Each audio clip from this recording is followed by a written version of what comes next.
Si Dieu m'offrait la possibilité de recommencer ma vie, je ne changerais rien. Ce que je demanderais au Seigneur, c'est juste qu'il m'épargne les moments où j'ai dû prendre des décisions radicales. Qu'entendez-vous par décision radicale? Si je dois faire face à une menace concrète, je me sers de mon arme.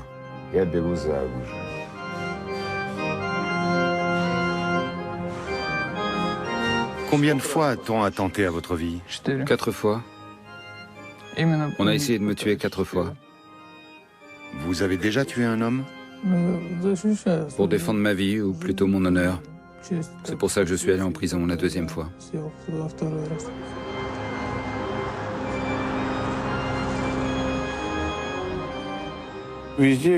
Partout où Interpol est présent, je peux me faire arrêter. Je souffre beaucoup de cette situation. Le soleil qui est ici, je ne le vois plus. Je ne peux plus aller me promener en mer, je ne peux plus aller nulle part. J'ai l'habitude de mener grand train, de vivre dans des palaces. C'est la vie que j'aime. Ça doit être pour ça que tout le monde m'envie. J'aime le luxe, j'aime vivre largement, dépenser de l'argent si j'en ai. J'aime habiter dans des 5 étoiles, voyager en business class, dans des avions privés. J'aime faire du bateau. Mais aujourd'hui, on ne me laisse plus faire tout ça.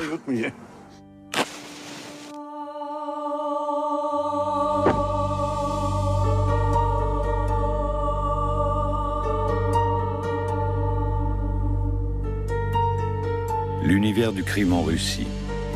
Nous partons pour un autre monde, pour un voyage dans le temps, depuis les camps de Staline jusqu'à aujourd'hui.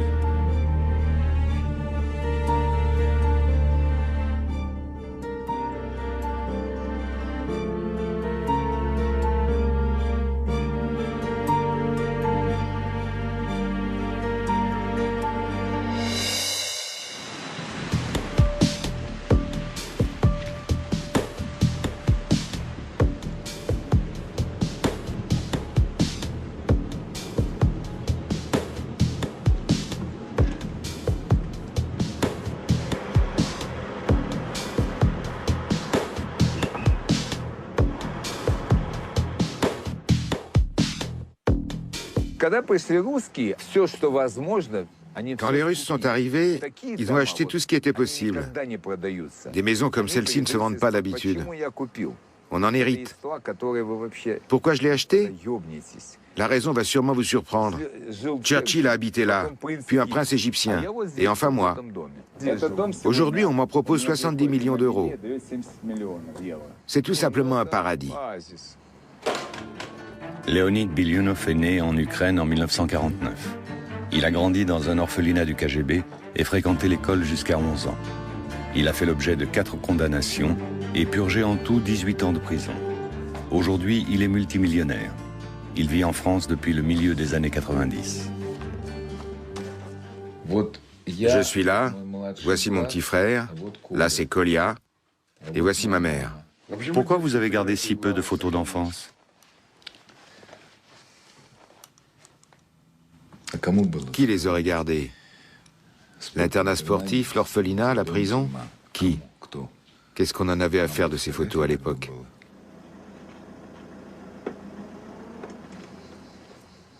Viens, Max. Assis, Max.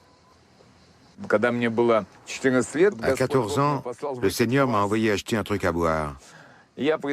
Quand je suis arrivé chez le marchand, des jeunes se sont approchés. Ils devaient avoir 4 à 5 ans de plus que moi. On s'est mis à bavarder. C'est là que j'ai appris que voler la caisse était un jeu d'enfant. Les vendeurs n'étaient même pas armés. 2 types s'emparaient de la caisse, me l'achetaient de l'autre côté de la palissade et enfuyaient chacun de son côté. C'est comme ça qu'a commencé mon épopée dans les prisons et les camps soviétiques.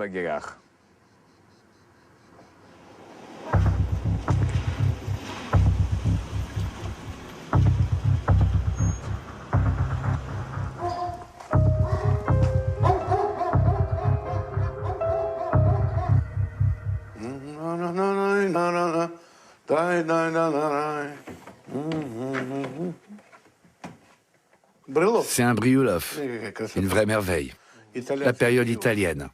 Mes tableaux vous plaisent?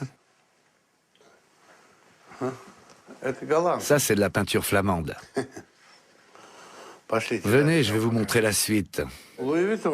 Louis Vuitton. Alors vous avez vraiment réussi dans la vie? Eh bien, à votre avis, j'ai réussi ou pas? Si je n'avais pas réussi, vous ne seriez pas venu m'interviewer. Je me trompe? Alimian Tortakhunov est multimillionnaire. Après la chute de l'Union soviétique, il a longtemps vécu en Europe de l'Ouest. Né en Ouzbékistan en 1949, il n'a fréquenté que l'école primaire. Il a fait l'objet de 3 condamnations et purgé en tout 5 ans de prison. Mes parents étaient médecins. Ils sont partis très tôt. Que le Seigneur soit avec eux. Jusqu'à environ 20 ans, j'ai joué au foot. Ensuite, je me suis mis à jouer aux cartes et j'en ai fait mon gagne-pain. Quand le salaire moyen était de 100 ou 200 roubles, on jouait des sommes incroyables, entre 50 et 100 000 roubles. On jouait ce genre de sommes aux cartes.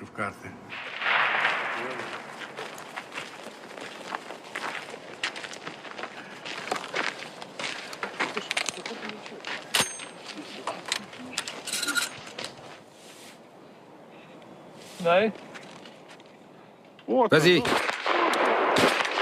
Vitali Diomochka est né à Ussurisk en 1967, dans l'extrême-orient russe. Il a fréquenté l'école jusqu'à 12 ans. Je voulais toutes les tirer d'un coup, putain. Il vit aujourd'hui à Moscou. Il a fait l'objet de 4 condamnations et purgé 12 ans de prison.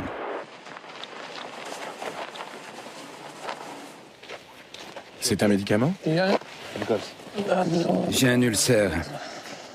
Un ulcère? Oui, un ulcère. En prison, un jour on mange pas.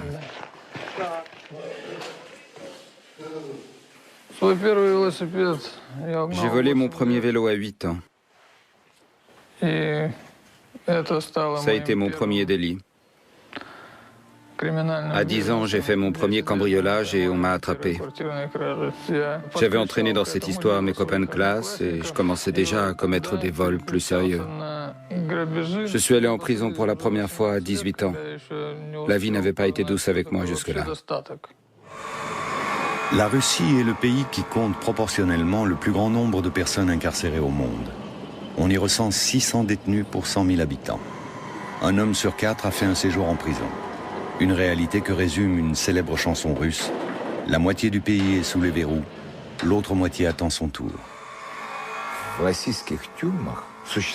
Les prisons russes ont leur vie propre, qui n'est ni contrôlée par l'administration ni par qui que ce soit. C'est un monde à part, avec ses humiliations, ses codes, ses craintes. J'ai appris à lire les pensées des gens, à les comprendre de l'intérieur. Souvent, les relations sont beaucoup plus saines en prison que dans le monde extérieur. Un homme qui a violé ou tué un enfant n'a aucune chance d'y survivre. En prison, si l'un de nous s'est fait insulter et que les autres l'ont entendu, il est obligé de se procurer un couteau pour laver l'offense. Sinon, il sera plus respecté. Je parle des gens pour qu'ils respectent compte. Ceux-là, à un mot, ils répondent par un acte.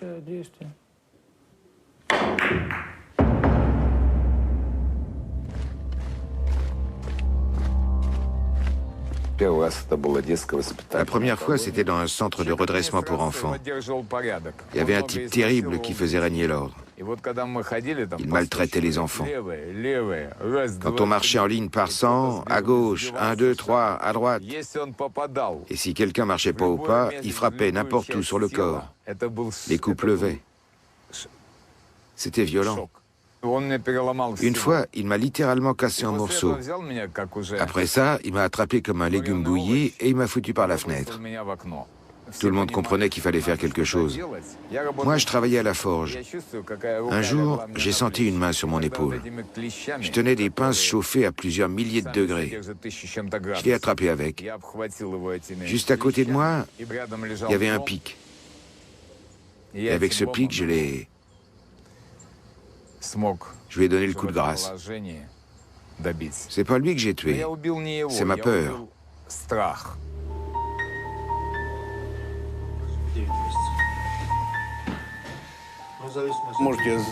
Je suis peut-être devenu plus dur ou plus affranchi, mais j'ai commencé à voir les choses d'un œil différent. Je suis un bon tolard, non? J'ai été condamné 3 fois, 2 fois en Russie. La première fois pour vivre aux dépens de la société. La deuxième pour non-respect de la législation sur le permis de résidence. Et la dernière pour corruption lors des Jeux Olympiques. Une affaire qui a fait du bruit.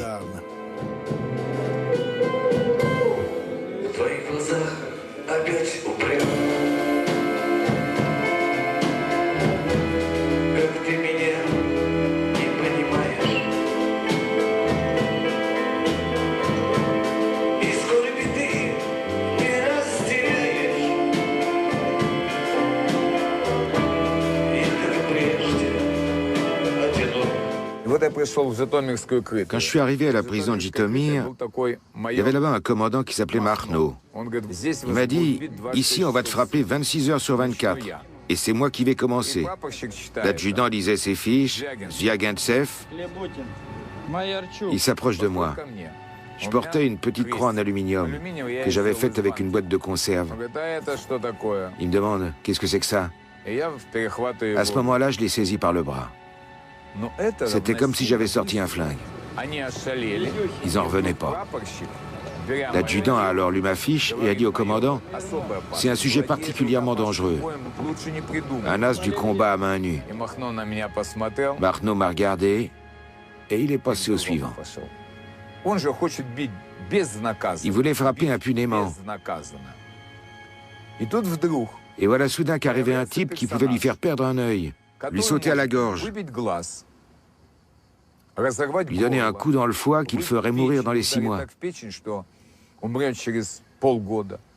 Pourquoi s'y frotter? Qu'est-ce que ça lui apporterait de plus? Ces camps et ces prisons sont quasiment tous régis par les lois du monde criminel qui subsistent encore aujourd'hui. Les années 30 en Union soviétique.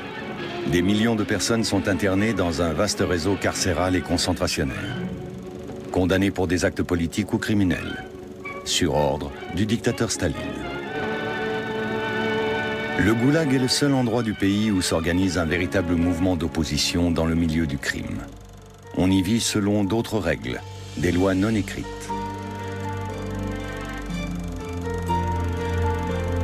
Les tatouages sont des marques distinctives et prouvent l'appartenance au monde criminel. Ils en disent long sur la vie de celui qui les porte. Le nombre d'années qu'il a passé en prison et pour quel motif, ses rapports avec le système et sa position dans la hiérarchie criminelle. Quand un type avec ce genre de tatouage se retrouve dans certains lieux, on comprend tout de suite qui il est. Chaque dessin est lourd de sens. Il en dit long sur le potentiel de l'individu, sur la façon dont il se voit. Que signifie le vôtre? Que je ne suis pas très gentil avec ceux qui aident l'administration des camps. Si quelqu'un a des tatouages sur les genoux, des petites étoiles, ça signifie qu'il ne se mettra jamais à genoux devant aucune autorité. C'est à cette époque qu'on voit apparaître dans les prisons des meneurs d'un type nouveau. Les vorzakoni, les voleurs dans la loi, les maîtres du monde criminel en Union soviétique. Dans le monde normal, qui a le plus d'autorité? Le président. Dans le monde du crime, c'est le voleur.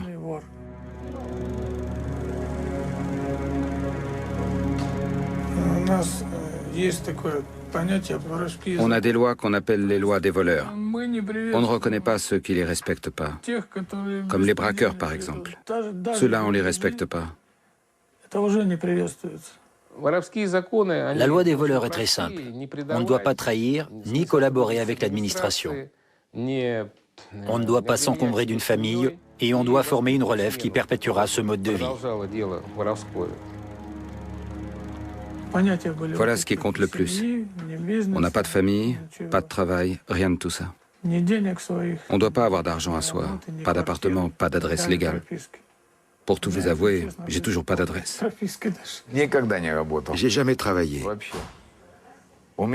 J'avais en moi quelque chose que je ne comprenais pas vraiment, mais qui me disait intuitivement que je devais travailler pour personne. En Union soviétique, les vorzakonie, les voleurs dans la loi, et les représentants de l'autorité, c'est-à-dire les chefs de gang, s'appliquent à faire respecter les traditions criminelles. Ils veillent à faire régner l'ordre dans les prisons et à résoudre les conflits. Imaginons que vous vous retrouviez en camp. Vous n'êtes ni un voleur, ni quelqu'un d'important. Maintenant, imaginez qu'il n'y ait pas cette loi des voleurs, cette hiérarchie du monde du crime. Deux taulards qui ont été condamnés pour Dieu sait quoi viennent vers vous, puis vous disent, écoute bien, tu vas nous fournir ça, ça, ça et encore ça. Avec nos lois, les types qui font ça reçoivent une punition équivalente à leur forfait.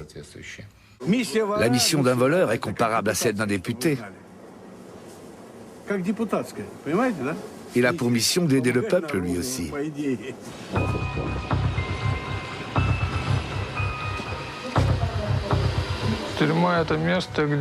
La prison, c'est l'endroit où on choisit ses complices. En prison, chaque chef choisit ses hommes pour ses futurs coups. Moi aussi, je l'ai fait. Le 26 mai 1987, un décret a été adopté par le Conseil des ministres sur le travail individuel et la création de coopératives.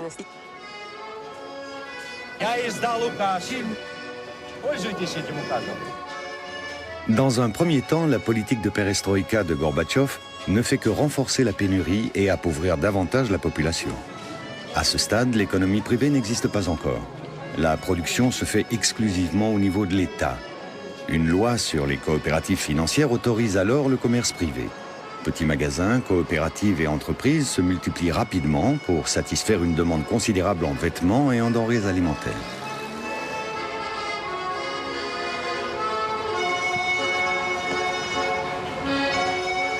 Le premier endroit connu avec ce type de commerce à Moscou a été le marché de Riga. Le week-end, on permettait aux coopérateurs de vendre des jeans, des autocollants, tout un tas de trucs. Ce trafic a rapidement attiré de vrais durs. Et le marché de Riga est devenu le haut lieu du racket moscovite.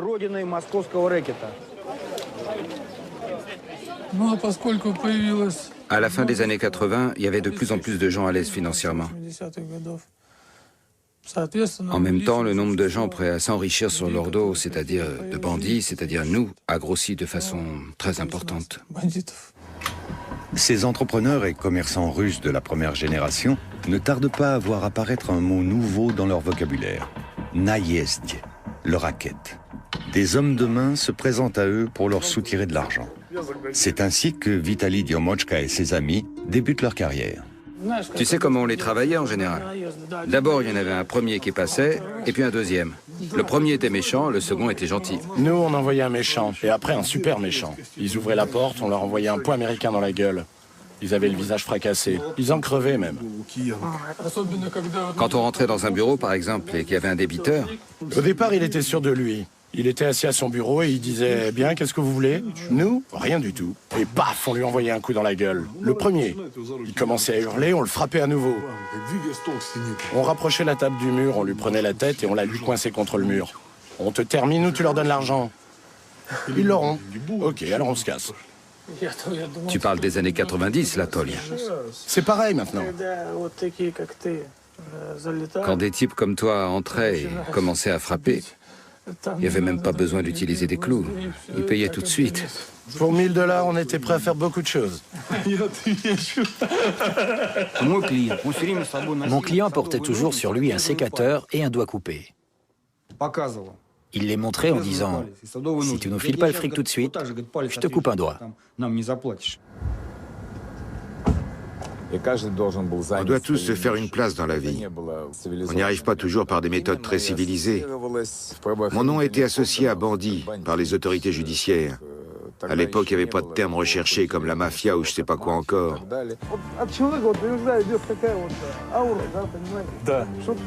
À la fin des années 80, Artyom Tarasov est l'un des premiers patrons privés. Et c'est le tout premier à admettre en public qu'il a fait fortune. À cette époque, la plupart des nouveaux nantis préfèrent rester discrets sur leur enrichissement.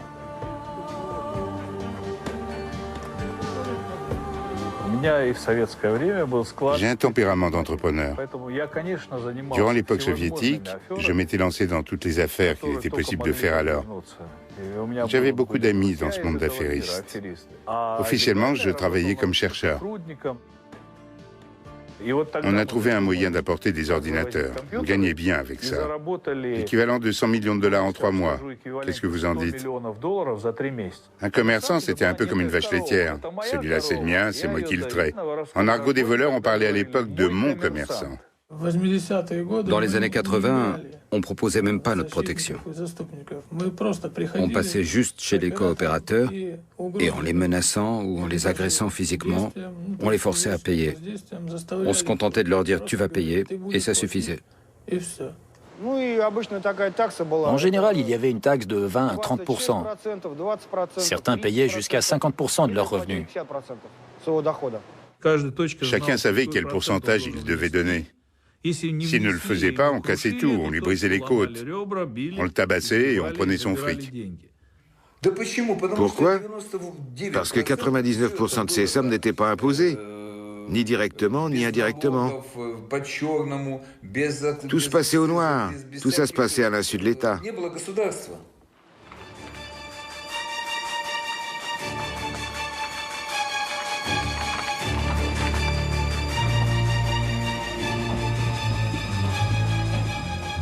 Alexander Gurov est alors employé dans la police soviétique. Les fonctionnaires sont dépassés par le développement rapide du crime. Sous l'effet des réformes de Gorbatchev, pour la première fois dans toute l'histoire de l'Union soviétique, dans un document secret, on a commencé à utiliser le terme de crime organisé. Ça pèse 3 tonnes. On l'a transporté en avion. Tout ça est fait à la main, vous voyez. Mettez quelque chose sur les sièges, qu'on puisse s'asseoir.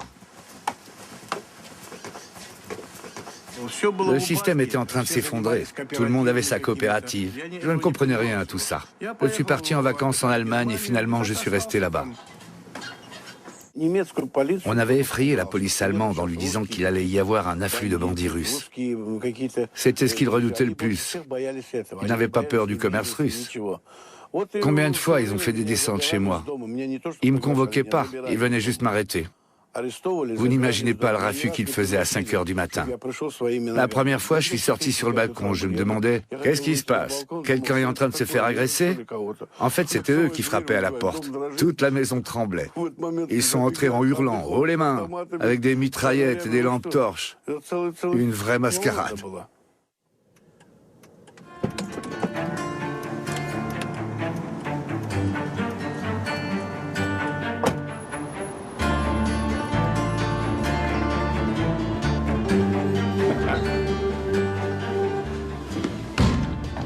Attention à ne pas casser les fenêtres, Sacha. Vous voulez dire qu'il y a des fenêtres blindées?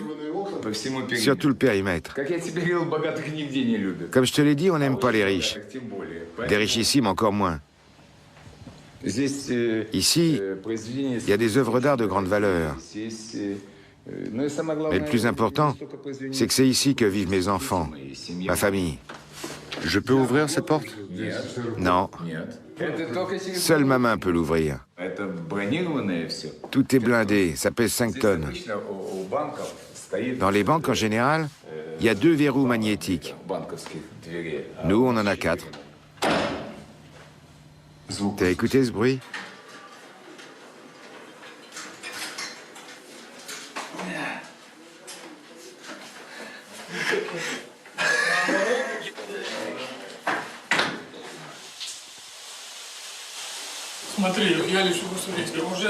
J'allais partir à Ussurisk. On m'avait déjà pris des billets. Je savais même quelle place j'avais dans l'avion. Et tout d'un coup, j'étais à la maison, je reçois un coup de fil. On a lancé un avis de recherche à ton nom et à celui de 5 autres types. Ça m'a fait un coup. C'était un vendredi 13. Le 13 mars? Oui, c'est ça. Et qu'est-ce que tu fais maintenant? J'ai contacté les gens qu'il fallait. Je dois arroser tout le monde à Ussurisk. C'est comme avant, c'est l'argent ou l'absence d'argent qui décide de tout. Oui, évidemment. Bon, allez, on va se baigner.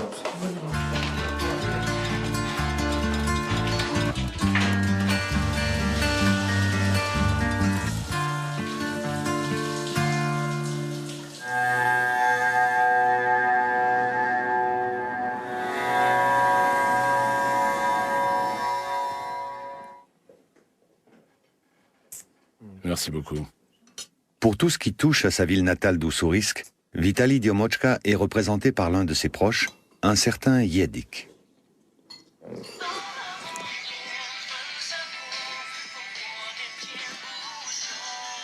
Да. Я отключился, тут просто, звонят, знаешь, туда-сюда, не все можно говорить же, сам понимаешь. Угу. Че ты? Разговаривал со своим адвокатом. Будет меня сопровождать, если я приеду? Конечно, то бишь, ждут, все, да, вопрос решен. Сколько он тебе сказал? Мне сказали по штуке в день, слышь, по штуке баксов? Да. Так ты давай, ждем. Давай, все, обнял, ушел, давай.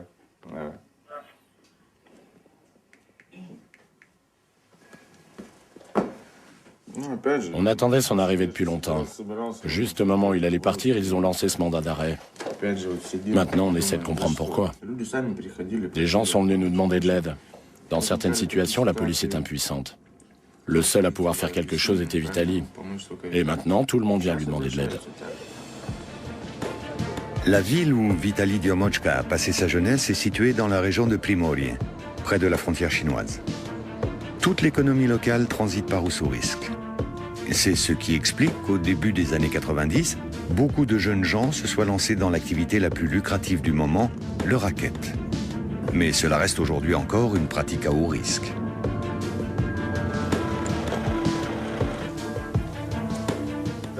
Un pote à nous, Knut, a été enterré. J'étais pas à l'enterrement. On n'arrive pas à retrouver sa tombe.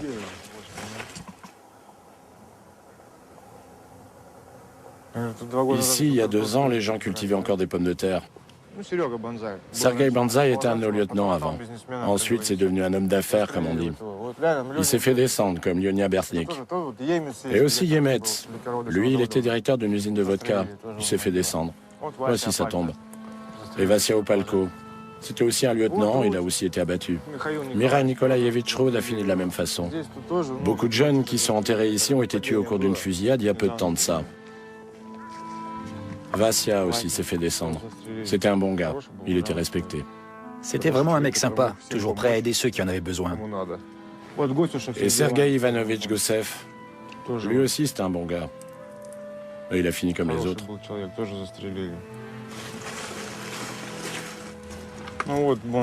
Anatoly Anatolievitch Bondar. Lui, c'est le frère de Vitali. Il a été abattu. Notre ville n'est pas grande, mais on se croirait à Chicago.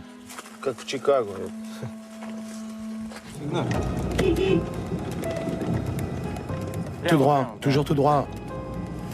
Klaxon.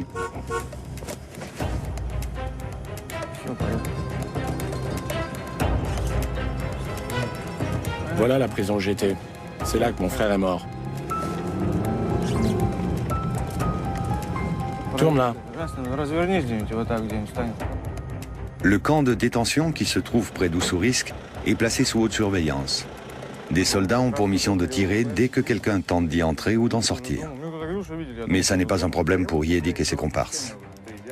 Les chefs criminels sont très puissants au sein de la prison. L'administration carcérale leur octroie des conditions spéciales. Ils peuvent se déplacer partout librement. Un troupeau a toujours besoin d'un berger, d'un maître. Quand il n'y en a pas, c'est le chaos. C'est la même chose dans les prisons. Dans chaque camp, il y a toujours un de nos hommes qui surveille. Les détenus ont besoin d'être encadrés. L'État ne peut pas nourrir tous les prisonniers. L'administration des prisons et des camps fait sans cesse appel à nous. On leur apporte de la nourriture, on les aide. Chacune des organisations criminelles possède sa propre obchtchak, une caisse commune. Cet argent permet de fournir une aide matérielle aux détenus dans les camps et les prisons.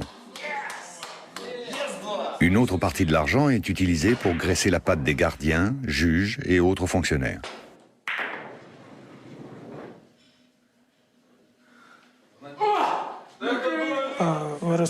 Selon la loi des voleurs, on créait une caisse commune et on versait dedans une partie de ce qu'on avait volé à ces hommes d'affaires, une partie de l'argent de ce racket.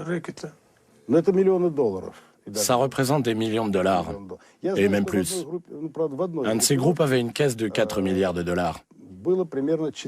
Mais ils avaient déjà des activités semi-légales.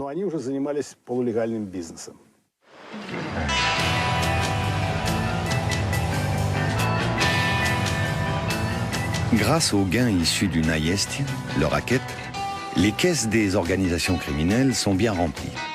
Dès la chute de l'Union soviétique, le monde du crime comprend vite qu'il faut investir rapidement cet argent pour le faire fructifier. Une opération facilitée par l'adoption d'une loi sur le nouveau système bancaire. Les premières banques russes ne disposent souvent que d'un ordinateur, d'une table et d'une chaise.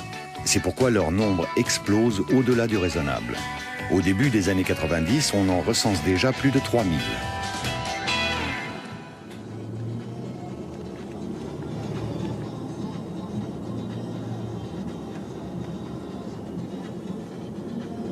Je suis l'un des premiers à avoir créé une banque en Union soviétique. Mais à l'époque, je ne voulais pas lui donner mon nom. Tout le monde l'associait au crime. La banque aurait été perçue comme une couverture. Il n'existe pas une seule banque dans laquelle il n'y ait pas d'argent du crime, dans laquelle il n'y ait pas de représentants de ce milieu parmi les dirigeants. Certains vice-présidents ont été autrefois des gros bonnets du crime, des gens qui ont eu affaire à la justice. Un autre mot du vocabulaire criminel devient de plus en plus courant dans la Nouvelle-Russie. Littéralement, krisha signifie le toit. Mais ce mot désigne aussi la protection d'une entreprise par un groupe criminel. Pour cela, les patrons doivent bien sûr payer. Au cours de ces années-là, ce toit protège de l'arbitraire des autorités, offre des garanties informelles dans les négociations d'affaires et assure, en usant aux besoins de violence, le recouvrement des dettes. Personne ne voulait payer. Il fallait aller leur soutirer l'argent. Comment on procédait? On prenait un SDF, on le nourrissait, on le lavait, on le coiffait, on lui achetait un beau costume et on l'envoyait chez nos débiteurs. On lui expliquait qu'il devait juste secouer la tête pour dire non. On lui demandait « Tu vas payer ?» « Non. »« Tu vas payer ?» ?»« Non. » Eh bien, puisque c'est comme ça, et on lui tranchait la tête. Plus personne ne bougeait. Tous ceux qui ne paieront pas connaîtront le même sort. Et soudain, tout le monde était d'accord pour payer. Fais attention de ne pas trop en dire quand même.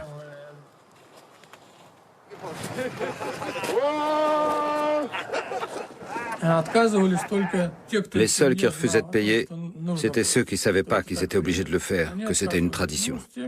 Et ceux-là, bien sûr, on devait s'en occuper. Des fois même, on incendiait leur boîte. C'est arrivé qu'il dépose des cadavres près de ma banque. Il les laissait à proximité.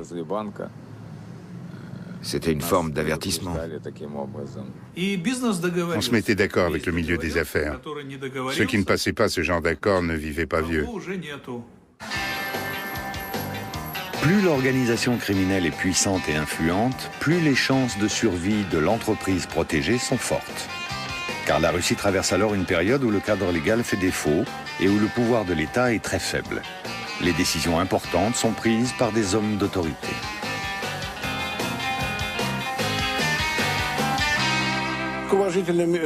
Quand les gens avaient un problème, ils allaient voir les types respectés de tous, les chefs. Ils leur demandaient « Aidez-nous à régler ce problème, il a fait ceci ou cela ». Et ils les aidaient. On se mettait alors d'accord. Il suffisait d'un mot, on se tapait dans la main, pas besoin de signer quoi que ce soit. On travaillait à la parole donnée. Il arrive qu'on le fasse encore quand on connaît bien les gens.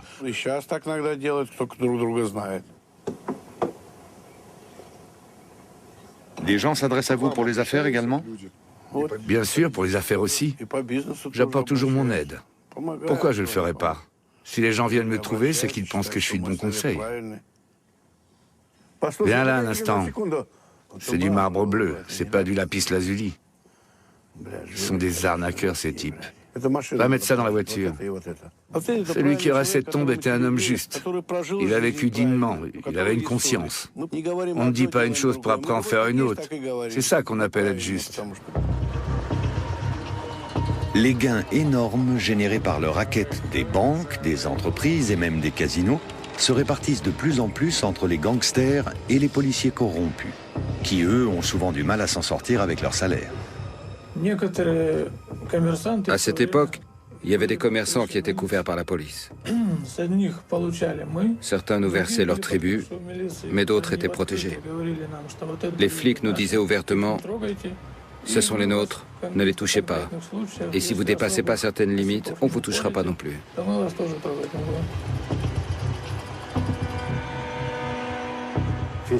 Une partie du service de police qui luttait contre le crime organisé couvrait le système bancaire. Avec le temps, ça leur apportait gros. Un vrai racket s'est mis en place. S'il fallait faire capoter une affaire, ils le faisaient. S'il fallait tuer, ils tuaient. Chacun des deux camps s'efforce de ne pas empiéter sur le terrain de l'autre. Mais parfois, les rivalités se règlent de façon radicale.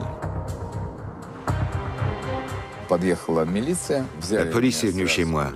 Ils m'ont arrêté et j'ai été emmené sous escorte jusqu'à une voiture, menottes aux mains. Ils avaient l'intention de m'emmener dans une forêt pour me tuer.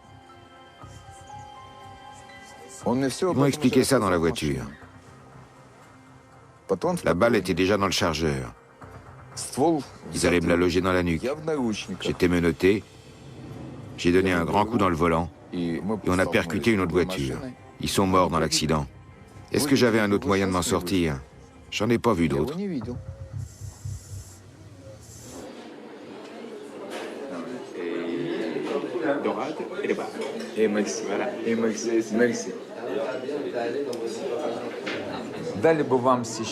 Si vous posiez aujourd'hui la question suivante, à qui faites-vous le plus confiance, aux bandits ou au ministère de l'Intérieur? 75% des gens répondraient aux bandits. 85%. Ce légionnaire m'a corrigé, je me trompais, 85%. Trouvez-moi en Russie un homme qui n'ait pas de passé criminel. Citez-moi juste un.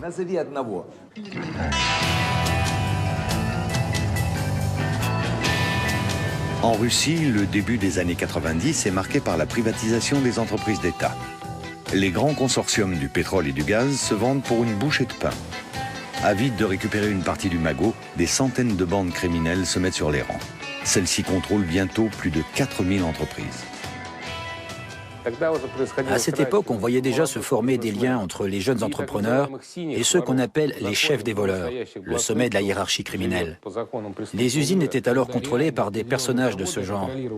Ils ont commencé à recruter eux-mêmes des directeurs.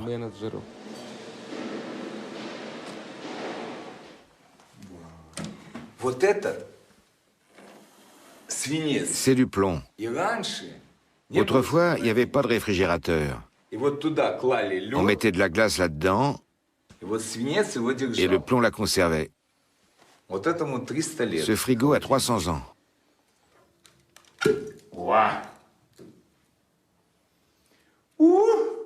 Bon sang. Les gens qui font vraiment des affaires en Russie sont toujours à la limite de la légalité.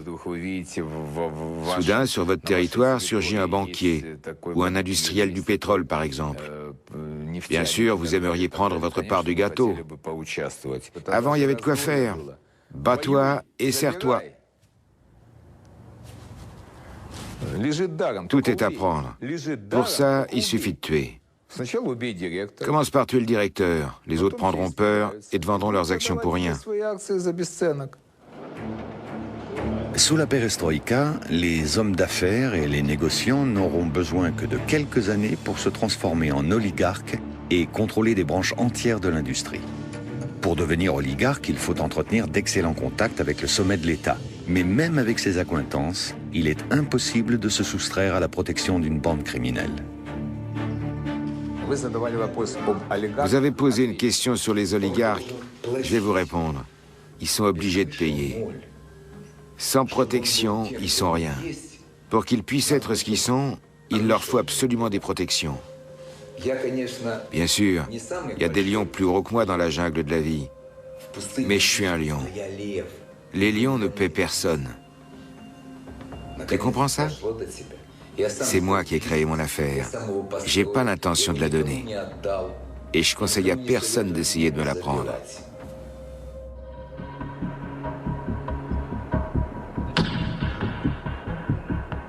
Les organisations criminelles ont vite fait de s'accaparer certaines prérogatives, jusque dans l'extrême-orient russe. Les affaires qui se faisaient de l'étranger vers la Russie se sont criminalisées. Les marins se sont mis à importer des voitures et des tas d'autres trucs. Les voitures occupaient la première place, bien sûr. Tout ça, ça se faisait sous le contrôle des chefs locaux. Il fallait bien que je prenne ma part du gâteau. Le groupe constitué autour de Vitali Diomochka impose sous la menace un droit de passage sur toutes les importations de voitures qui transitent par Oussourisk avant d'être envoyées dans le reste de la Russie. Ceux qui refusent de payer encourent de graves représailles. À l'époque, j'avais lancé un loto russe. On travaillait avec de l'argent liquide. Chaque semaine, on brassait environ 15 millions de dollars. J'ai pris comme partenaire des membres de la diaspora tchétchène, parce que les bandits redoutaient de faire affaire avec les Tchétchènes. Les Tchétchènes ne respectaient pas la loi du milieu. Les voleurs et les autres représentants du monde criminel russe organisaient régulièrement des rencontres, des réunions au cours desquelles ils résolvaient les conflits. Ils décidaient qui pouvait prétendre à quoi, qui avait promis quoi à qui. Les Tchétchènes venaient à ces réunions et tiraient dans le tas. La chotka est un mot russe qui désigne la réunion des chefs. Il est très rare que la police parvienne à surprendre une réunion comme celle-ci, organisée à Moscou au cours de l'été 2008. Le lieu et la date d'un rendez-vous sont tenus secrets par l'organisation criminelle. Une chotka sert à redéfinir les zones d'influence et à discuter des conflits. Les décisions qui y sont prises devront être scrupuleusement appliquées.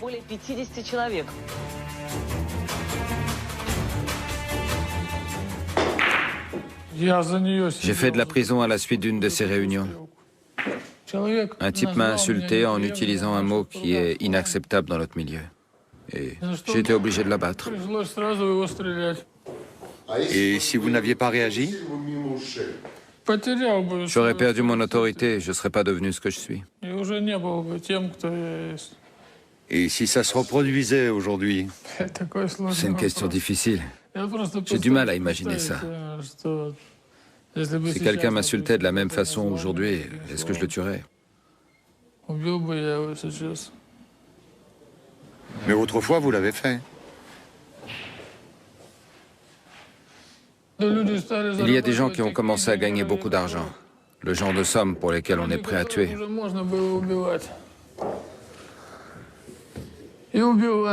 Et ils tuaient.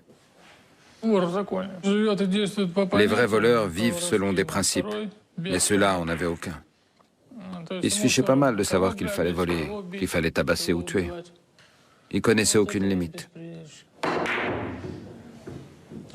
Cette concurrence était rude. Il a fallu l'évincer. C'est ainsi que le monde criminel russe bascule dans la guerre. Dans les années 90, plus de 600 groupes organisés et plus de 4300 bandes criminelles cherchent à se faire une place au soleil. Mais ces places sont chères. Dans les villes, certains sortent les fusils mitrailleurs en pleine rue. D'autres répondent en posant des bombes. Ces quelques années coûtent la vie à plusieurs milliers de parrains, chefs de bande et hommes d'affaires véreux. Et l'on ne compte pas les morts parmi ceux qui constituent la base de ces organisations.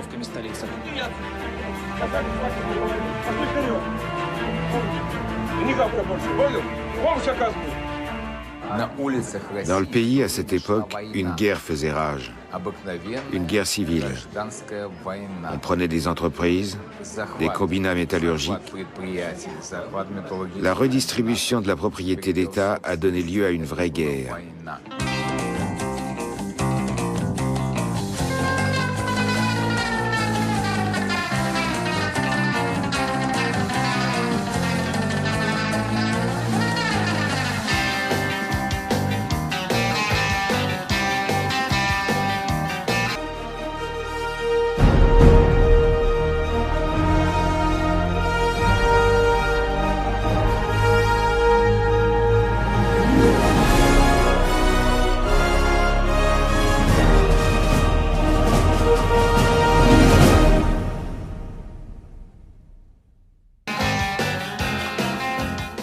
Il y avait une boîte de nuit légendaire, l'Arlequin.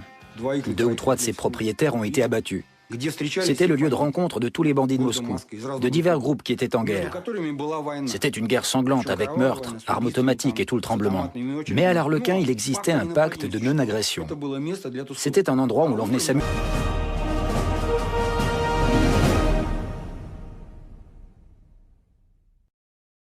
Personne ne s'y disputait. Les problèmes se réglaient ailleurs, par une balle ou un engin explosif. Les gens essayaient de privatiser tout ce qui leur tombait sous la main. Une certaine personne a acheté des actions à moitié prix. On ne pouvait pas les lui refuser. Et ça revenait à se réserver une place au cimetière. Il avait lui-même tué environ 200 personnes. Je voulais le tuer car il s'en était pris à ma femme et à mon enfant. Il avait piégé la voiture dans laquelle ils étaient. Il s'était dit que s'il arrivait à faire ça, il me casserait complètement moralement. J'ai jamais employé de tueur à gages. Je m'étais planqué sur le toit du restaurant, c'était l'hiver. Je suis resté là 12 ou 13 heures peut-être. J'étais littéralement congelé. J'avais l'œil rivé au viseur. J'attendais qu'il sorte du restaurant. Je savais qu'il y venait quasiment chaque soir, c'était son fief.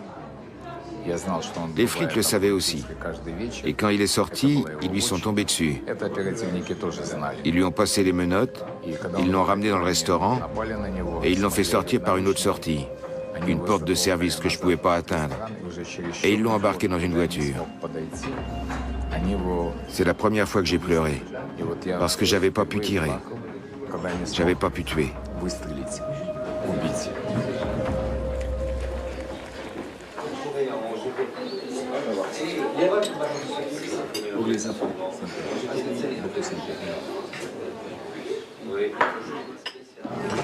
La Russie, c'est une partie de l'Europe. Mais la Russie est plus brutale, plus cruelle. Un Européen, s'il a trouvé sa place dans la vie, quand il fait un bénéfice de 10% sur l'année, il est ravi. Il met de côté. Il essaie de faire fructifier son capital. En Russie, c'est totalement différent.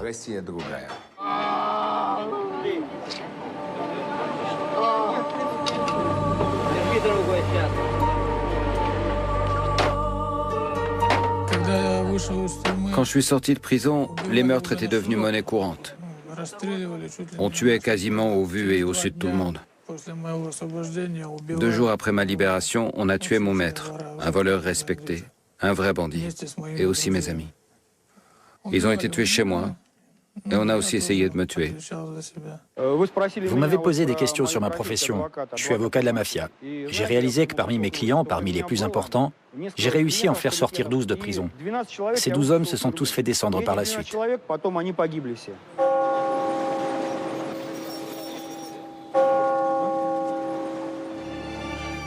Ces hommes d'autorité et vorzakoni, voleurs dans la loi, ne sont pas enterrés en catimini dans des cimetières discrets. Au contraire, ils sont souvent accompagnés au vu de tous par des politiciens, des hommes d'affaires et des gens du showbiz.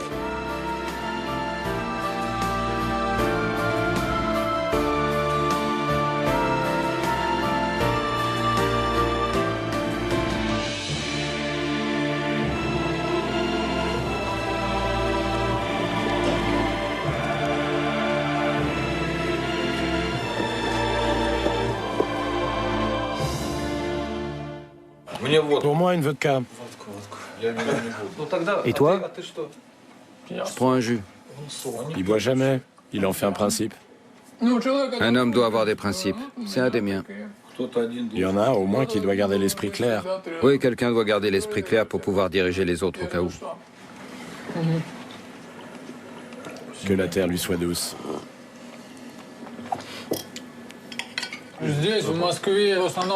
À Moscou, en général, on enterrait ceux qu'on avait tués dans les forêts alentours.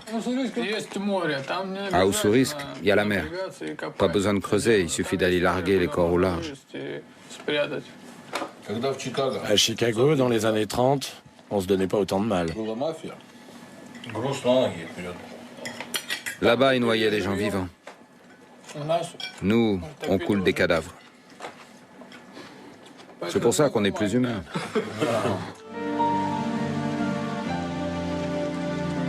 Tandis que le monde criminel russe se livre une guerre sanglante, beaucoup de chefs cherchent un lieu sûr où se réfugier et mener une vie plus paisible. La possibilité offerte aux Russes d'origine juive de venir s'installer officiellement en Israël apparaît pour beaucoup comme une aubaine. J'ai réalisé que c'était difficile de vivre avec un passeport russe. On est toujours obligé d'avoir un visa. J'étais avec une fille à l'époque. On est partis ensemble en Israël, on s'est mariés, j'ai reçu mes papiers là-bas.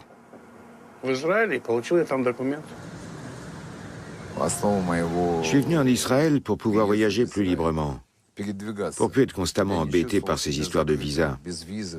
J'avais cette possibilité. Et comme l'histoire l'a montré, j'ai eu raison, car j'ai obtenu des papiers très rapidement. Mais dis-moi comment t'as fait, c'était difficile? Trouve une juive, marie-toi avec elle, trouve une adresse, et au bout d'un an, tu auras tes papiers.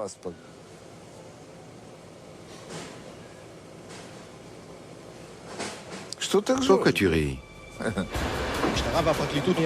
En 1997, un haut fonctionnaire du ministère de l'Intérieur est arrêté en Israël. Il a aidé plus de 400 criminels russes à obtenir un passeport israélien. L'opération, baptisée Histoire d'amour à la russe, a été menée par le commandant de police, Moïse Mizrahi. On avait baptisé l'opération Histoire d'amour à la russe. À cette époque, je connaissais déjà un peu le monde du crime russe, comment il était structuré hiérarchiquement, ce qu'était une caisse commune ou un chef des voleurs. On a appris le sujet dans le vif, sur le tas. Ils voulaient absolument savoir ce qu'on faisait et ce qu'on savait exactement. Et je dois avouer que parfois, ils ont réussi à obtenir certaines informations. Ils peuvent acheter des gens pour 100 millions de dollars. Ils auraient pu acheter mon service tout entier. Certaines réunions des chefs ont lieu en Israël, en général sous couvert de fêtes de famille, à l'occasion d'anniversaires ou de mariages. Sur toutes les photos, on retrouve Leonid Bilyonov.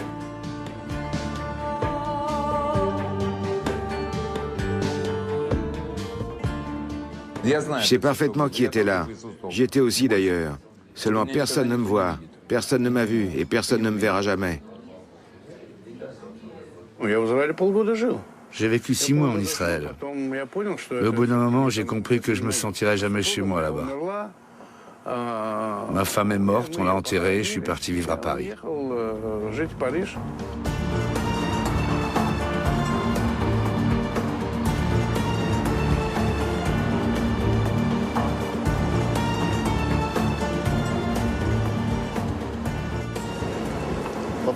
Qu'est-ce que vous faisiez en France?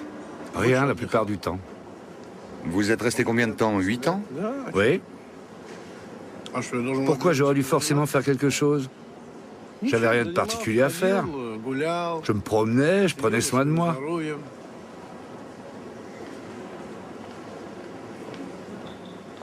Je draguais les filles. Leonid Bilyonov est l'un des premiers à être venu s'installer en Europe de l'Ouest. Il a d'abord vécu en Autriche. Après avoir échappé à une tentative d'attentat, les autorités autrichiennes l'enjoignent de quitter le territoire. Il part alors pour Paris. Là, au milieu des années 90, Bilyonov se voit reprocher d'avoir préparé un attentat contre le président russe Yeltsin en visite en France. Sans doute s'agissait-il en réalité d'une cabale de ses rivaux russes pour tenter de l'évincer. J'avais un ancien ami. C'était un homme très puissant et très influent en Russie. Par lui, on avait accès à Yeltsin. Au cours d'une perquisition, la police a trouvé une arme et des papiers qui me permettaient de circuler librement dans toute l'Europe. À ce moment-là, j'étais en Israël, à Tel Aviv. J'étais confronté à un dilemme. Si je refusais de me présenter devant la justice française, je donnais du poids à l'inculpation. Mais si je me rendais en France, je risquais la perpétuité. J'ai choisi la seconde solution, bien sûr, car j'étais pas coupable. On m'a donné une peine avec sursis.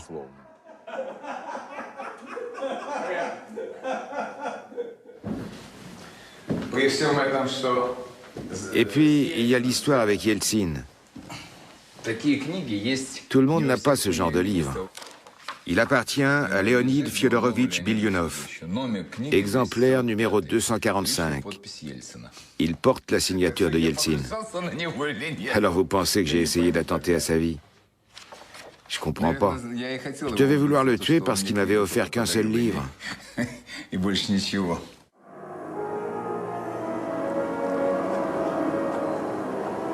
Pendant les années 90, le séjour parisien d'Alimian Tortakhunov ne se déroule pas non plus sans incident.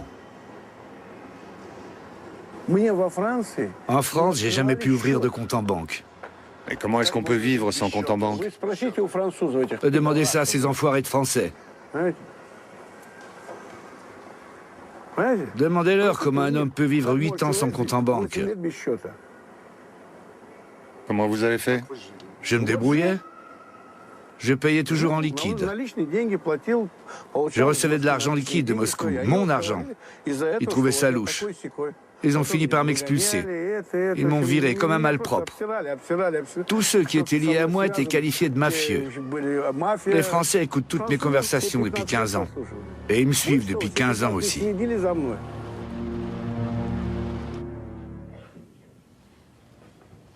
Bonjour, cher ami. Allô, c'est possible aujourd'hui?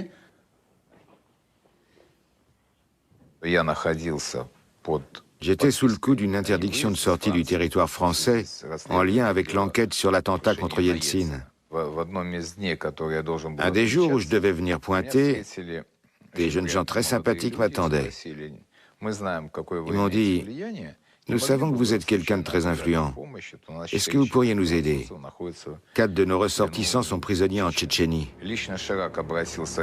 Chirac avait demandé personnellement à Yeltsin s'il pouvait intervenir. Mais il n'était pas en mesure de le faire. Je connaissais un Tchétchène qui était très respecté là-bas. On avait fait de la prison ensemble. Et j'ai eu l'occasion une fois de lui sauver la vie. Il les a retrouvés vivants en 15 jours. On est allé les accueillir à leur arrivée. Это освобождение стало самым загадочным освобождением за последние месяцы, подробности которого, как и самих пострадавших, 2 дня французское посольство в Москве тщательно скрывало в своих стенах. Sans la guerre en Tchétchénie, on m'aurait gentiment reconduit vers la sortie. Parce que j'étais un mafieux, parce que j'étais un bandit, un coupeur de tête, un cannibale.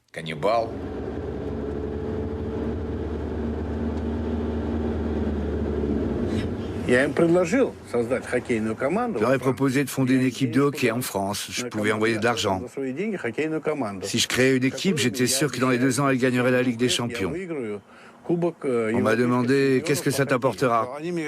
J'ai répondu « Un permis de séjour dans ce pays. » Mais ils sont allés prendre l'avis de quelqu'un qui leur a conseillé de ne pas se lancer dans l'aventure. Je me suis battu pendant 8 ans. Et une fois, j'ai été expulsé pendant 1 an. Après ça, je suis revenu et j'ai repris la lutte. J'avais 10 ou 15 avocats à Paris. Ils épluchaient pour moi tous les journaux et surveillaient le milieu de l'émigration russe.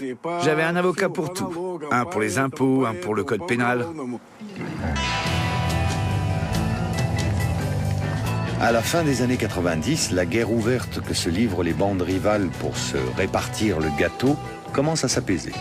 Ceux qui ont survécu cherchent maintenant à s'intégrer de façon légale dans l'économie pour en retirer un maximum de profit. Vers la fin des années 90, on a commencé à comprendre qu'il fallait résoudre tous les conflits sans violence et tenter de quitter définitivement le monde du crime. Avec l'âge, on rêve d'une vie plus calme. Personne n'a envie de passer sa vie à éviter les balles. On a liquidé tellement de monde qu'il n'y avait plus personne à abattre. C'est terrible, bien sûr.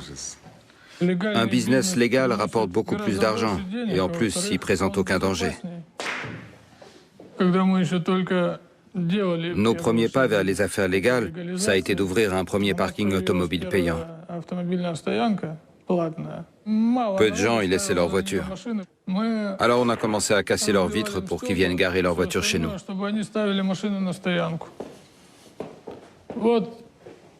C'est un bon exemple de mélange d'activités légales et criminelles. La protection avait cessé d'être profitable. Les gens étaient toujours là, mais les relations avaient totalement changé. Ils ne se contentaient plus de protéger, ils dégageaient leur marge. Avec leur argent, leurs actifs, ils se sont mis à participer à la création d'entreprises, à faire du lobbying dans des domaines où les entrepreneurs ne le pouvaient pas. Le type de relation qu'ils entretenaient avec le monde des affaires s'est peu à peu modifié. Ils sont devenus des partenaires.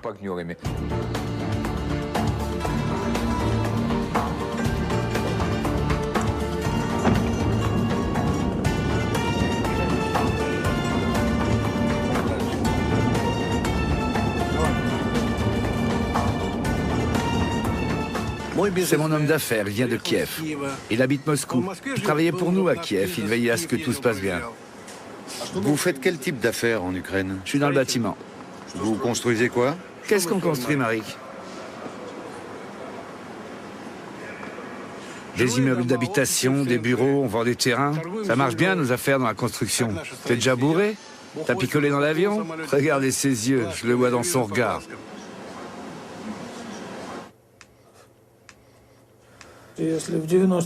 Dans les années 90, on se descendait entre nous.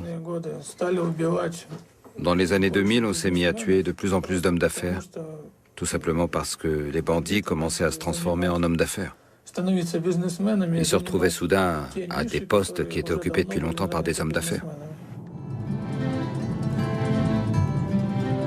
Лизонька, доченька моя, ты мне позвонила папе, сказал: пап, вот я хочу поехать. Лиза, но общественные транспорты лучше сейчас воздержаться от них. Вот, Лизонька, из-за гриппа. En 2001, Leonid Bilyunov réside toujours à Paris. En revanche, en Russie, il est soupçonné d'avoir organisé, avec un oligarque russe du secteur de l'aluminium, un attentat contre un important gouverneur. J'ai dû mener une vraie guerre. Le consortium d'aluminium dans lequel j'avais fait mon trou rapportait des dividendes gigantesques. Et bien sûr, je commençais à les gêner. Ils m'ont accusé de Dieu sait quoi. Et ils ont voulu m'extrader en Russie. Il fallait absolument que je légalise ma situation. Cette période aurait pu très mal finir pour moi. J'aurais pu me retrouver au cimetière. S'ils s'étaient contentés de me mettre en prison, j'aurais régné en maître.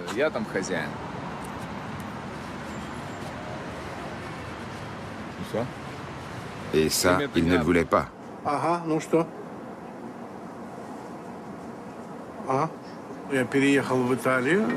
J'ai déménagé en Italie. Là-bas, j'ai rencontré une Russe, je me suis marié avec elle, j'ai reçu un permis de séjour. J'ai téléphoné à des amis à Moscou. Ceux qui écoutaient la conversation ont cru que je m'apprêtais à acheter des médailles aux Jeux Olympiques. Les Jeux Olympiques d'hiver 2002 à Salt Lake City. Lors de la remise des médailles de patinage artistique, le procureur de la République américain accuse Alimian Tortakhunov d'avoir acheté les juges. Il s'appuie sur des écoutes téléphoniques faites en Italie. Les États-Unis font arrêter Tortakhunov par la police italienne et demandent son extradition.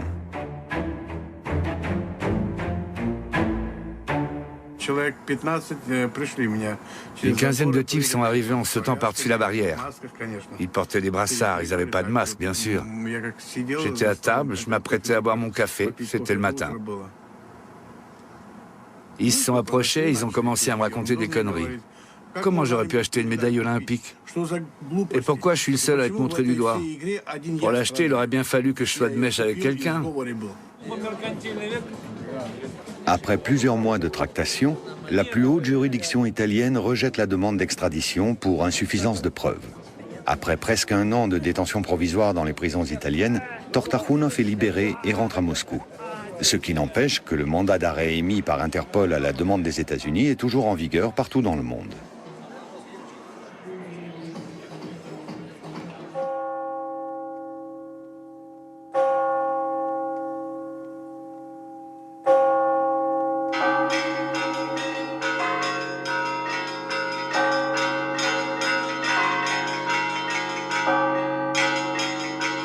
Les tentatives du gouvernement russe pour faire extrader Leonid Bilyunov de France n'ont pas abouti non plus.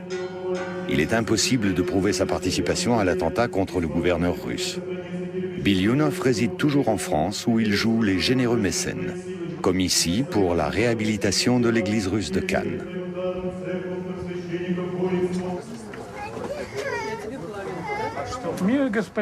Leonid Bilyunov a décidé de légaliser son union devant Dieu. Ensuite, il a dit « Pourquoi votre église est-elle en si piteux état ?» Parce que je n'ai pas d'argent pour l'entretenir, voilà pourquoi. J'ai pris le numéro de compte du père Varnava et je lui ai viré près de $600 000. Après ça, bien sûr, ils sont allés faire une perquisition chez lui. Ils ont fait une perquisition. Ils étaient très agressifs. Ils ont été très brutaux, de vrais barbares. Et bien sûr, ils l'ont emmené au poste. En France, on ne peut pas accepter de l'argent dont on ne connaît pas la provenance. Mais excusez-moi, dans l'Évangile, il est dit « La main droite ignore le bien que fait la main gauche ». Cet argent a été à l'origine de toutes nos victoires en justice. Et aujourd'hui, on peut dire que c'est une église russe. Avec l'aide de Dieu, nous allons accomplir beaucoup de choses tous les deux. Les coupoles seront dorées à leur fin. Nous voulons restaurer cette église pour que les Russes se redressent. Et avec l'aide de Dieu, nous y arriverons. Je vous embrasse tous, merci. Poutine a entendu parler de l'église de Cannes et il a ordonné qu'on me traite avec indulgence et qu'on me donne tous les papiers nécessaires. Il a compris que je faisais tout ça sincèrement.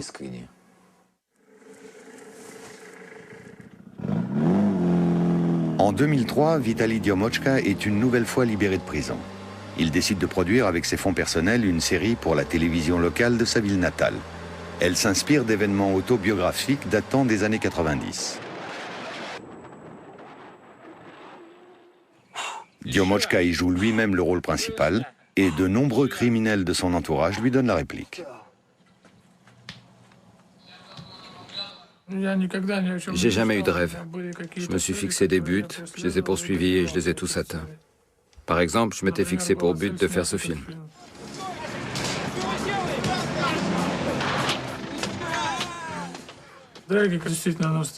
Les bagarres sont réelles. C'était des débiteurs qui ne pouvaient pas rembourser leurs dettes. Je leur ai proposé de rembourser en jouant dans mon film. Ils prennent un peu de coups, mais rien de terrible.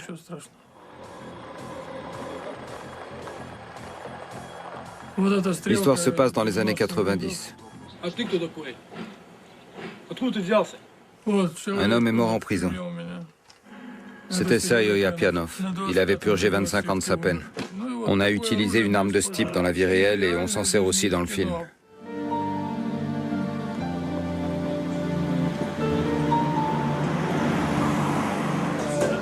L'été, Leonid Bilyonov fréquente le club de tennis de l'hôtel Eden Rock. C'est l'un des rendez-vous favoris des oligarques, ministres, fonctionnaires et sportifs russes de haut niveau. Venez, on vous attendait. Je vous présente Pavel Bourré, c'est un milliardaire, un voyou, regardez-le. Mais il fait beaucoup pour la Russie. Et va-t'en de là avec ton cigare, espèce de barbare. Regarde, personne ne fume ici. C'est l'homme le plus riche de Russie.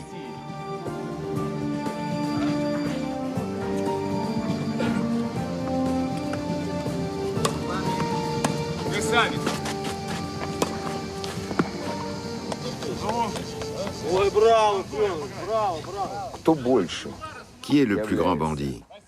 Celui qui fait sombrer dans la misère des centaines de milliers de gens en les laissant sans aucun moyen de subsistance? Ou celui qui vole un porte-monnaie? Pas un fonctionnaire, corrompu ou non, ne fait pour son pays ce que font les gens comme moi. Personne n'en fait autant en Russie. C'est pour que vous compreniez ce que c'est qu'un voleur dans la loi.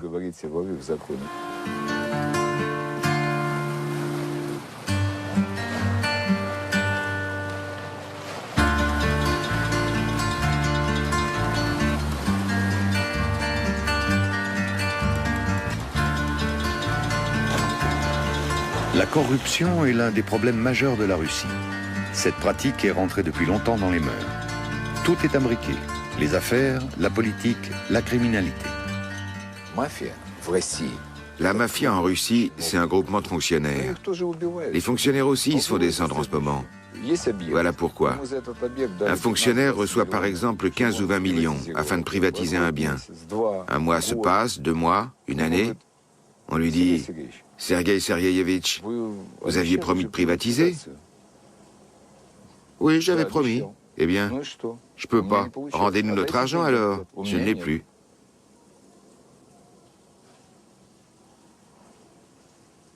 Que pensez-vous que font les gens qui ont donné cet argent?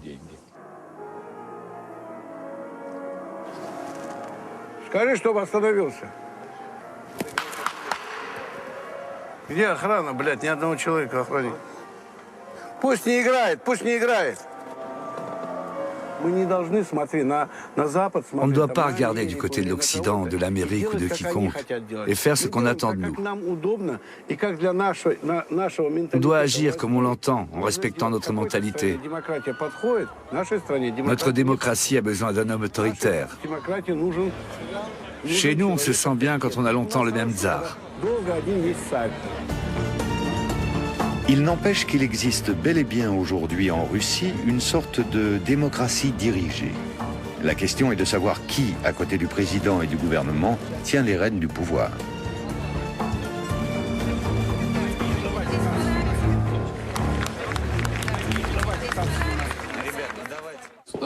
Un de nos hommes était au pouvoir.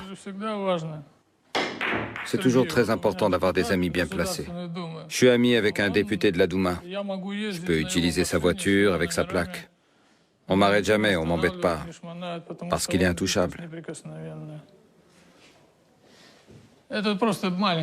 C'est qu'un petit exemple, mais il peut rendre de bien plus grands services en fait.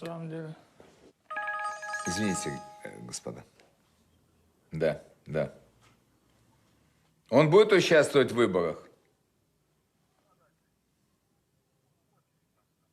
И он будет участвовать, он выдвинул свою кандидатуру?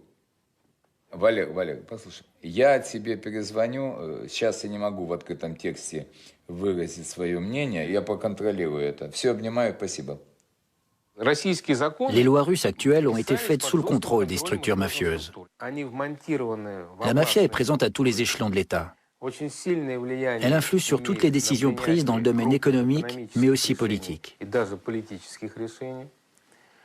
Elle a également une très grande influence sur les nominations dans l'administration. Un chef des voleurs peut devenir maire? Élu par le peuple, bien sûr. Chez vous, on peut devenir député avec 3 condamnations? Non? Et politicien? Alors maire au moins. On ne peut même pas devenir maire?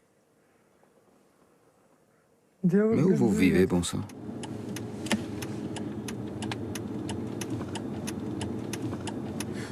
C'est permis d'avoir des vitres teintées sur les côtés ici? Tout ce que je sais, c'est que les vitres blindées, c'est interdit. Heureusement, ici, c'est pas nécessaire. On vit en paix en ce moment, non? Espérons-le. Mais en temps de paix, il faut aussi veiller au grain. Le tournoi de Roland-Garros à Paris. Leonid Bilyonov est un grand amateur de tennis. Il fréquente assidûment les tournois. Excusez-moi, vous avez les raquettes? Oh, pardon. Il est ami avec de nombreux joueurs, comme Nikolai Davydenko, numéro 8 au classement mondial.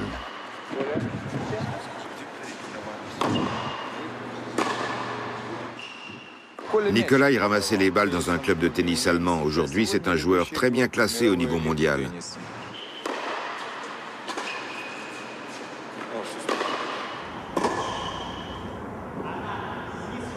Je connais beaucoup de monde.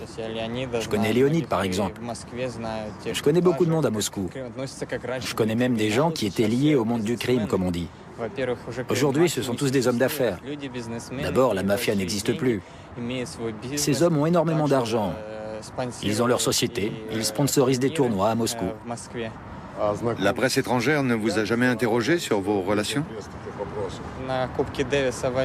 Pendant la Coupe Davis aux États-Unis, quand on jouait contre les Américains, on m'a posé des questions sur une personne liée au crime qui habite Moscou.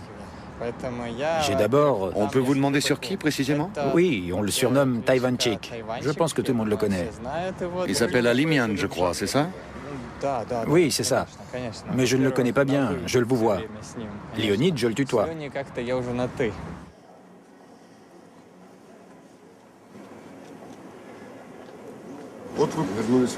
Quand vous êtes revenu en Russie, vous êtes devenu 2 ou 3 fois plus riche. Oui, je suis devenu plus riche.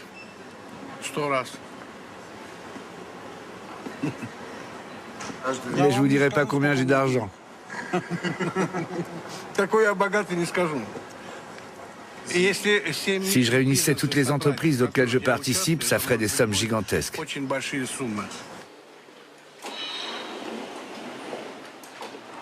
Leonid Bilionov ne peut plus voyager dans de nombreux pays. Le risque de s'y faire arrêter est trop grand. C'est pourquoi il dirige ses affaires principalement depuis la France.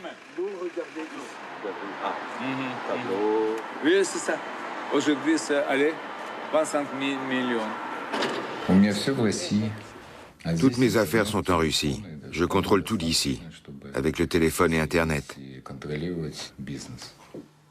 Quand on a une structure financière et qu'on veut s'implanter en Russie, on désire connaître la situation dans les différentes régions. Moi, j'envoie des juristes, des gens qui font des audits, je regarde ce qu'il y a d'intéressant, et nous recevons de cette structure financière occidentale entre 3 et 7% pour les renseignements que nous lui fournissons. Leonid Bilionov est une personnalité très connue. C'est l'un des premiers à être parti en Occident et à avoir développé une activité commerciale là-bas. Aujourd'hui, il occupe une position très importante. Dans les affaires ou dans le monde du crime? On ne quitte jamais le monde du crime. Vitali Diomochka est toujours recherché par la police russe.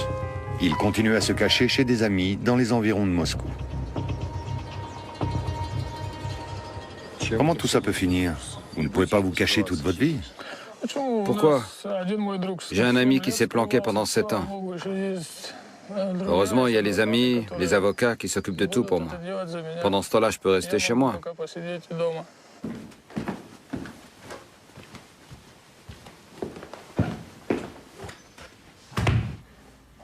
Je vais parfois en Russie, mais je ne veux pas créer de problème aux gens avec qui je suis en affaires. Je ne suis pas très fréquentable. Il m'arrive d'y aller, mais très rarement.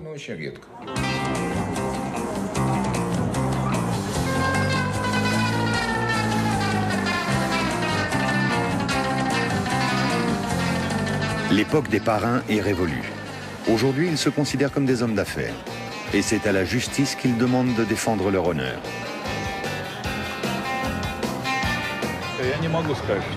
Je ne peux pas dire qu'ils soient devenus respectables, même si leurs affaires le sont devenues. Quand on aborde le sujet en Occident, ça étonne beaucoup les gens. Là-bas, les sphères criminelles sont très clairement définies. La prostitution, la pornographie, le trafic de drogue, d'armes, etc. Quand on commence à parler d'activités criminelles dans le domaine pétrolier, ils ne comprennent pas. Les étrangers ne comprennent pas. C'est une des particularités du commerce russe. Des branches non criminelles de l'activité économique sont contrôlées par des gens du crime, dans le domaine de la banque, des finances, du commerce extérieur. En Russie, le business dépend des fonctionnaires et des politiciens, mais aussi de quelques personnages très bien placés.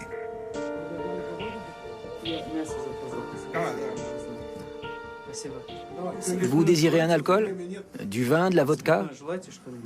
Vraiment? Merci. Le patineur qu'on m'avait accusé d'avoir aidé, celui avec qui j'avais discuté au téléphone, Chevalier, il avait un restaurant superbe dans le centre. Et il en avait ouvert d'autres. Mais il s'est fait abattre. Je ne sais pas pourquoi. Peut-être à cause du business. Il s'est fait tuer, mais ses hommes sont toujours là. L'un d'entre eux s'est aussi fait tuer. C'est comme ça à Moscou. Il était venu me trouver, il m'avait dit « Alig, aide-moi. Il y a un restaurant, l'Olympe, qui ne marche pas, personne ne vient plus. Si on nous donnait ce restaurant, on le remettrait sur les rails. » Je connaissais le propriétaire, c'était Iskander. J'ai accepté, je les ai amenés ici et le restaurant est reparti. Regardez ce qu'ils en ont fait, c'est un vrai rêve. Tout est absolument parfait. Des gens viennent me demander de l'aide de partout dans Moscou. C'est une question de respect. Partout où ce type passe, les affaires prospèrent.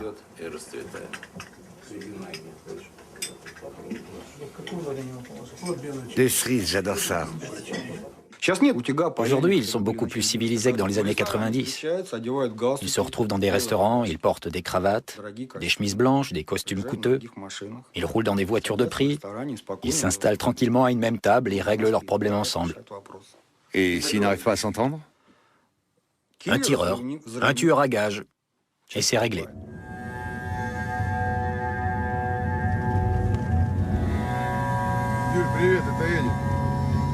Юля, слышишь, там это самое, они звонили вам, там сегодня ночью огурец умер, знаешь, нет?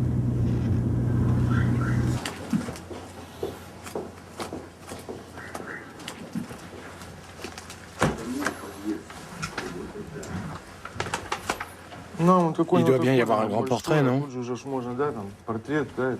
Oui, il y a un portrait, une inscription, tout ce qu'il faut. Ouais, il faut sûrement quelque chose de ce genre, non? À Oussourisk, dans l'extrême-orient russe, le temps semble s'être figé dans les années 90. Ici, l'économie est toujours directement contrôlée par les bandes criminelles. Et elle recourt toujours aux méthodes les plus expéditives pour régler les conflits.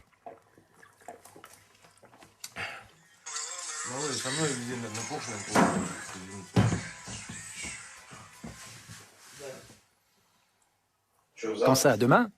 Ça y est, Eddie, qu'on l'a trouvé. Il faut qu'il paye. Les gens sont bêtes aussi. Il est parti pour Moscou, il s'est caché. Il pensait peut-être qu'on ne le retrouverait pas, mais on l'a retrouvé. Il avait pris de l'argent et il s'était tiré. Voilà comment ça s'est passé. Tu viens, tu bavardes, il arrive et il déclare que tu lui as extorqué de l'argent. Trouvez ça honnête? Une descente de police à Moscou. Une petite fête est organisée dans un casino d'Alimian Tortakhunov pour l'anniversaire d'un chef connu, Biezik. C'est gentil de ne pas avoir gâché mon anniversaire, je vous remercie. Tout a été fait très correctement. Tu trouves qu'ils sont corrects, toi? Le propriétaire des lieux est là en personne. Mais il refuse cette fois de se montrer devant la caméra. Qu'est-ce que vous faites ici? Pourquoi vous me filmez? Il faut pas.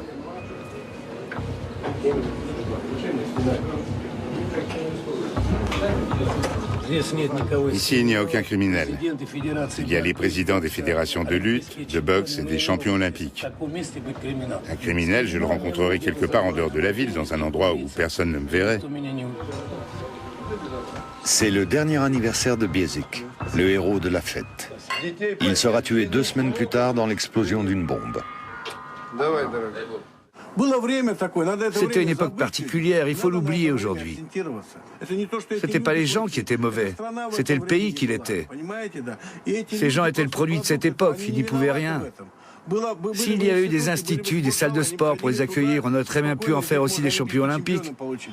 Mais ils se sont bien rattrapés par la suite. Aujourd'hui, ce sont des entrepreneurs ou des hommes politiques en vue pour beaucoup d'entre eux. Tout est rentré dans l'ordre. Il n'y a plus de problème de banditisme aujourd'hui. C'est vrai qu'il y a eu une période agitée, mais tout ça, c'est bien fini. Tu me parles des voleurs, je vais te répondre. C'est un monde qui ne m'intéresse plus. J'en suis sorti depuis très longtemps. Je suis au-dessus de ça depuis longtemps.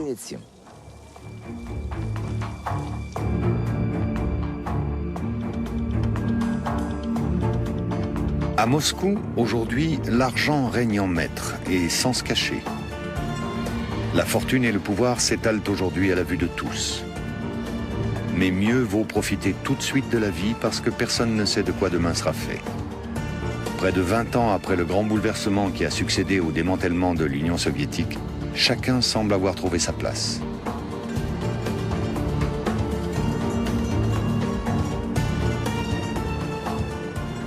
Je peux dire que j'ai une vie intéressante. Bien sûr, j'ai dû lutter sans cesse, j'ai enduré beaucoup de pertes. Mais comme vous le voyez, j'ai survécu et aujourd'hui, je suis un homme heureux. J'ai beaucoup d'amis. Tout le monde m'aime, me respecte. Qu'est-ce qu'un homme peut demander de plus? Allumez l'eau.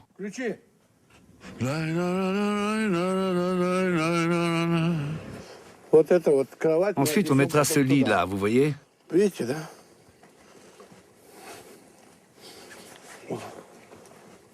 Je mettrai un rideau, j'installerai une télé, je regarderai les Jeux Olympiques. Il y aura du soleil, il fera chaud. Ça sera bien, non? Voici le futur président de la Russie. Vous avez vu son regard? Un blond aux yeux bleus. Vous avez déjà vu un Ouzbek comme ça? Si on me demandait, si on t'avait jeté d'un avion de 10 000 mètres, est-ce que tu aurais eu plus de chances de survivre que dans la vie? J'aurais répondu oui, beaucoup plus. Mes chances étaient quasiment nulles. D'un avion, j'aurais peut-être eu une chance. Dans la vie, a priori, je n'en avais aucune. Cette icône a été peinte à la demande du tsar Nicolas, un représentant de l'école de Rubens, par ici.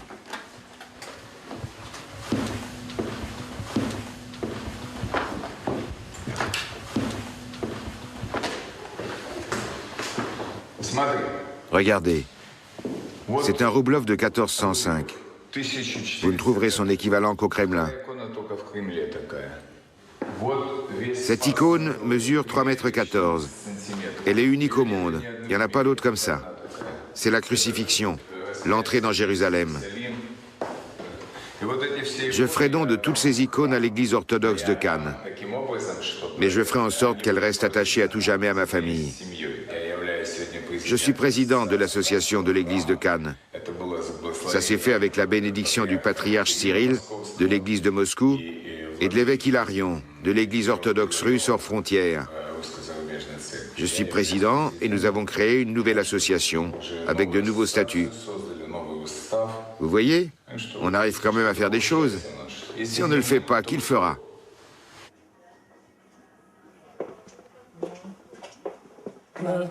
Vitali Diomochka renoue avec son passe-temps préféré. Il projette de tourner un nouveau film et fait auditionner les comédiens.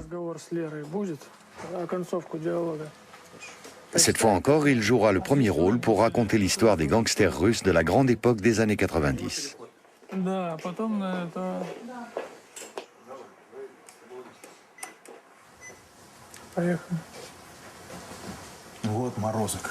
Ce crétin a déjà oublié qu'il a tué Lyosha. On a besoin de mecs comme lui.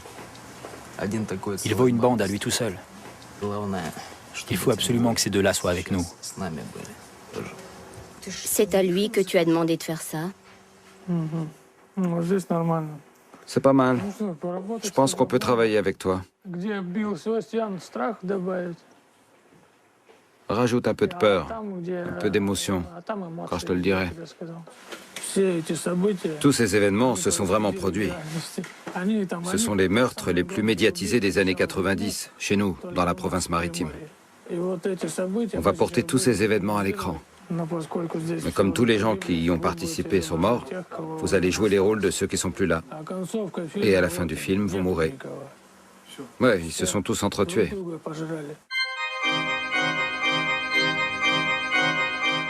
Pourquoi avez-vous accepté de vous laisser filmer? Dans la vie, je fais toujours ce qui me semble utile. Si je vous raconte pas tout ça, ça se perdra. C'est un morceau de vie que personne d'autre ne pourra jamais vous raconter, auquel vous n'aurez jamais accès. Vous ne trouverez ça nulle part. Je vous raconte les choses telles qu'elles sont, il n'y a rien à inventer. Pour réussir dans la vie, il faut avoir une forte personnalité. Ce que j'ai toujours le plus redouté, c'est de faire partie de la masse. D'être comme tout le monde.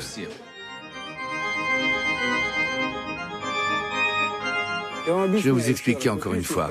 La caméra est allumée. Je ne suis pas un criminel. Je suis quelqu'un de bien. Je vous ai raconté ma vie. Je suis un citoyen russe, tout ce qu'il y a de plus respectable.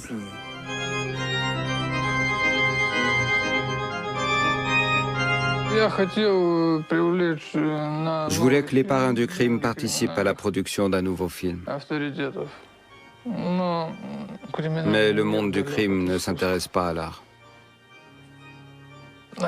Apparemment, je suis le seul à le faire.